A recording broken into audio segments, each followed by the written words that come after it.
नमस्कार दोस्तों, मैं विनोद वैष्णव और आप सभी देख रहे हैं न्यूज़ 21 टीवी एवं पॉजिटिव न्यूज। आज हमारे साथ मौजूद हैं कांग्रेस प्रत्याशी बल्लभगढ़ विधानसभा क्षेत्र से पराग शर्मा। दिन प्रतिदिन जीत की ओर किस तरीके से बढ़ रही है पराग शर्मा, सबसे पहला सवाल ये जिसे हम जानेंगे। मैडम, आपसे एक सवाल है कि जीत की ओर प्रतिदिन किस तरीके से बढ़ रहे हैं आप? देखिए, जनता का समर्थन मिल रहा है। बल्लभगढ़ मेरा परिवार है और मेरे पिताजी को इसी बल्लभगढ़ की जनता ने 1987 में जब भारी बहुमत से विधायक बनाया, तो आज मैं समझती हूँ कि इतिहास अपने आप को दोहराने की दहलीज पर खड़ा है और सभी बड़े बुजुर्ग और उनकी अगली पीढ़ी आज हमारे साथ हमें आशीर्वाद के रूप में, वोट के रूप में आगे बढ़ा रही है। और मैं समझती हूँ कि देखिए, पिछले 10 साल में भारतीय जनता पार्टी ने जो भ्रष्टाचार किया, तो कहीं ना कहीं भारतीय जनता पार्टी को जो सपोर्ट भी करते थे, जो लोग उनके साथ खड़े भी होते थे, आज वो भी उनके साथ खड़े होने में कतरा रहे हैं। और भारतीय जनता पार्टी तो आज वोट मांगने की भी स्थिति में नहीं बची है। जी, आपसे एक सवाल है। 10-10 वर्ष दो पूर्व विधायक बल्लभगढ़ से चुनाव लड़ रहे हैं आज के समय में, और तीसरा आपके पिताजी भी पूर्व में रहे हैं विधायकों भी, मतलब 3 पूर्व विधायक चुनाव लड़ रहे हैं। मैं इस तरीके से कहूंगा सीधे सीधे, आप उनकी पुत्री हैं। तीनों में कैसे कंपैरिजन करते हैं, मतलब तीनों के विकास कार्यों को कैसे देखते हैं? देखिए, तीनों में कोई कंपैरिजन है ही नहीं। सबसे बड़ी बात है, मेरे पिताजी 87 में विधायक बने बल्लभगढ़ की जनता के आशीर्वाद से, और मेरे पिताजी के दामन में एक पैसे का दाग नहीं है। और अगर आप बात करें भारतीय जनता पार्टी की, तो देखिए, जो ये बड़े बड़े होटल और बिल्डिंग बनके खड़े हुए हैं, तो ये तो गली गली में बच्चा बच्चा आज कह रहा है कि ये किसके हैं। सब जानते हैं भारतीय जनता पार्टी के प्रत्याशी के हैं। अब ईमानदारी का पैसा तो नहीं है ये सारा जनता के विकास का पैसा अपने निजी विकास में लगा दिया। अब बात करें निर्दलीय प्रत्याशियों की, तो देखिए, मैं तो बड़े स्पष्ट शब्दों में बताऊंगी कि जी, मेहंदी कूटते कूटते और चांदी कूटने लग गए। इनके परिवार का इतिहास सबको पता है, क्या किया इन्होंने, कैसे किया और अब क्या कर रहे हैं। एक महिला गुंडागर्दी की राजनीति करके बल्लभगढ़ पे कब्जा करना चाहती है, कभी सिटी पार्क का सौदा करने बैठ जाती हैं, कभी बल्लभगढ़ का सौदा करती हैं। तो ये तो एक्सपोज हो चुके हैं अब जनता के आगे, और ये जनता जानती है। मैं तो कहती हूँ, खुलेआम कह रही हूँ, आप मेरे पिताजी की संपत्ति की जांच करवाएं जी। आप भाजपा के प्रत्याशी की संपत्ति की जांच करवाएं और आप निर्दलीय प्रत्याशी की संपत्ति की जांच करवाएं। दूध का दूध, पानी का पानी हो जाएगा। जनता समझदार है, जानती है और बहुत अच्छी तरीके से 5 अक्टूबर को जवाब देगी। मैं इतना कॉन्फिडेंस है आपको कि पूरी जांच करा ली जाए तो आप साफ निकलेंगे, बाकी सब दोषी पाएंगे? देखिए, मैं थोड़ी बोल रही हूँ, जनता बोलती है कि किसका क्या इतिहास रहा है, किसका क्या परिवार है और किसने क्या किया है, क्या बनाया है। तो मैं तो कह रही हूँ, आप करवाओ जांच, क्योंकि हमारी तो 1 इंच जमीन नहीं बढ़ी है।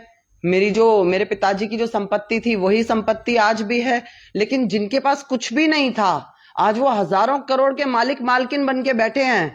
तो वो हजारों करोड़ आया तो जनता की तिजोरी में से ही है। अच्छा, आपसे एक सवाल है पराग जी। कई बार ऐसी चर्चाएं होती हैं कि चुनाव के समय में कुछ लोगों को निष्कासित कर दिया जाता है, कोई भी राजनीतिक दल हो जाए, चाहे बीजेपी है, कांग्रेस। और कांग्रेस की मैं बात करूं क्यों, आप कांग्रेस के प्रत्याशी हैं। 5 पूर्व विधायकों को निकाला गया। फरीदाबाद की बात करूं, फरीदाबाद जिले की, तो नीतू मान पृथले से हैं, शारदा राठौर पूर्व विधायक बल्लभगढ़ से हैं, ललित नागर तिगांव से हैं। उनको निकाला गया, निष्कासित किया गया, मतलब 6 साल के लिए। तो क्या ऐसा होता है कि चुनाव खत्म उसके बाद फिर निष्कासन रद्द? नहीं, ऐसा नहीं है। या निष्कासन पर कोई प्रतिक्रिया आपकी? देखिए, पहली बात है कि ये पार्टी हाईकमांड का डिसीजन है और हमारे लिए तो पार्टी सर्वोपरि है। हमने कभी पार्टी के साथ बगावत नहीं करी, उसकी खिलाफत नहीं करी है। ये तो हमारी ईमानदारी का इनाम है ना कि हमें प्रत्याशी बनाया गया। अब बात आती है निष्कासन की, तो देखिए, अगर कोई भी पार्टी विरोधी गतिविधियों में संलिप्त पाया जाएगा या पाई जाएगी तो पार्टी बर्दाश्त नहीं करेगी। और सबसे बड़ी बात है, आज तो कांग्रेस पार्टी की जो लहर है, ये हरियाणा की जनता के आशीर्वाद से है। जितना भ्रष्टाचार भारतीय जनता पार्टी ने 10 साल में कर दिया, तो अब तो इंतजार है लोगों को 5 अक्टूबर का। और निष्कासन तो देखिए बनता ही है, जब इतनी मेहनत से हमारे नेता आदरणीय राहुल गांधी जी ने हरियाणा में आके भारत जोड़ो यात्रा करी, बच्चा बच्चा उस यात्रा में शामिल हुआ और उसी दिन मन बना लिया कि हम लोग हरियाणा में कांग्रेस की सरकार बनवाएंगे। ऐसे में गद्दार, मौका परस्त अब बख्शे नहीं जाएंगे। पराग शर्मा को अगर बल्लभगढ़ विधानसभा क्षेत्र की जनता मौका देती है, विधायक बना करके चंडीगढ़ भेजती है, आशीर्वाद देती है, कोई प्रमुख 2 काम ऐसे बताएं जो पराग शर्मा के मन में हो कि मुझे मौका मिला तो सबसे पहले ये काम कराऊंगी। देखिए, काम तो बहुत हैं। सड़क, बिजली, पानी, शिक्षा, स्वास्थ्य, रोजगार, ये ऐसी चीजें हैं जो जनता को बिना मांगे मिलनी चाहिए वोट देने के एवज में। और सरकार का दायित्व बनता है अपने लोगों के लिए काम करो। और अगर मेरे को मेरी जनता के आशीर्वाद से विधानसभा में उनकी लड़ाई लड़ने का मौका मिलता है तो मेरा तो शिक्षा और स्वास्थ्य पे ध्यान रहेगा। सबसे बड़ी बात है, शिक्षित युवा अपने परिवार को और समाज को आगे बढ़ाता है। क्योंकि मैं खुद दिल्ली यूनिवर्सिटी की लॉ ग्रेजुएट हूँ, पढ़ी लिखी हूँ, समझती हूँ, युवा हूँ, महिला हूँ, समझती हूँ कई दायित्व मैं संभाल सकती हूँ जनता को लेकर। और मैं खुद एक परिवार, मैंने अपना परिवार बसाया है। मैं समझती हूँ कि एक माँ होने का क्या जिम्मेदारी होती है, एक पत्नी होने की क्या जिम्मेदारी है, बहन होने की, बेटी होने की। तो मुझे लगता है मैं अपने परिवार की सेवा कर सकूंगी बहुत अच्छे से, ईमानदारी से, जैसे मेरे पिताजी ने इलाके की 36 बिरादरी की सेवा करी। पराग जी, एक चर्चा है बाजार में, आम जन में, बल्लभगढ़ में, कि एक नई लड़की ने आकर के 20-20, 30-30 साल जो लोग राजनीति में अपने आप को समझते थे कि हम बहुत कुछ हैं, उनके राजनीतिक भविष्य पर प्रश्न चिन्ह लगा दिया है। इस पर कुछ कहना चाहेंगे? देखिए, पार्टी में टिकट मांगने का अधिकार सबको है, लेकिन पार्टी का अधिकार होता है वो किसको टिकट देगी। मेरी ईमानदारी पर, मेरी कर्मठता पर पार्टी ने मुझे चुना है। और मैं तो ये कहती हूँ, ये टिकट ही बल्लभगढ़ की जनता को समर्पित है, ये आम जनों को समर्पित है ये टिकट कांग्रेस का। और हमारे नेता आदरणीय राहुल गांधी जी ने तो इसी विश्वास पर मुझे ये टिकट सौंपा है कि मैं उनके जो सपने हैं जनता को लेके पब्लिक में जाऊं, उनको बताऊं और ये सीट कांग्रेस पार्टी की झोली में डालूं। बल्लभगढ़ में सबसे ज्यादा प्रचार प्रसार करने में आप आगे हैं अभी तक। जैसे कि लोग कह रहे हैं कि भाई पराग ने बहुत मेहनत कर रही है, रोज भाग दो, लेकिन कुछ लोगों की आपसे शिकायत ये है कि मुझे कार्यक्रम नहीं दे रही है पराग। अब आपकी समय की कमी है, ये क्या कारण है?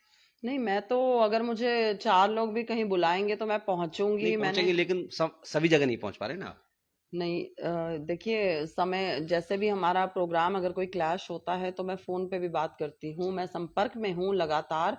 और जो हमारे अपने लोग हैं, हमारा बल्लभगढ़ का परिवार है, मुझे जो मदद कर रहे हैं, आगे बढ़ा रहे हैं, तो वो समझते हैं कि समय कम है और ज़्यादा लोगों से मिलना है, मीटिंग्स होती हैं, तो हम लोग एडजस्ट करते हैं। बाकी मैं तो यही सबसे अपने बल्लभगढ़ के परिवार से अपील करती हूँ कि प्रोग्राम्स भले ही हम लोग नहीं कर पा रहे हैं इतने, लेकिन क्योंकि आप लोग चाहते हैं, आप लोग मदद कर रहे हैं, तो आप लोग उसी तरीके से शिद्दत के साथ मेरे साथ रहें, हमें वोट दें, हमारी मदद करें, ताकि हम बल्लभगढ़ की तस्वीर और तकदीर बदल सकें। तो अपील करना चाहेंगे लोगों से आप? मेरी यही अपील है कि आपकी बेटी हूँ, बहन हूँ, बल्लभगढ़ से एक बहुत पुराना नाता है, किसी के बहकावे में ना आकर आने वाले समय में 5 अक्टूबर को हाथ के पंजे पर बटन दबाकर कांग्रेस पार्टी की प्रत्याशी, अपनी बहन, अपनी बेटी पराग शर्मा को वोट दें और एक बेहतर भविष्य अपने बच्चों को दें।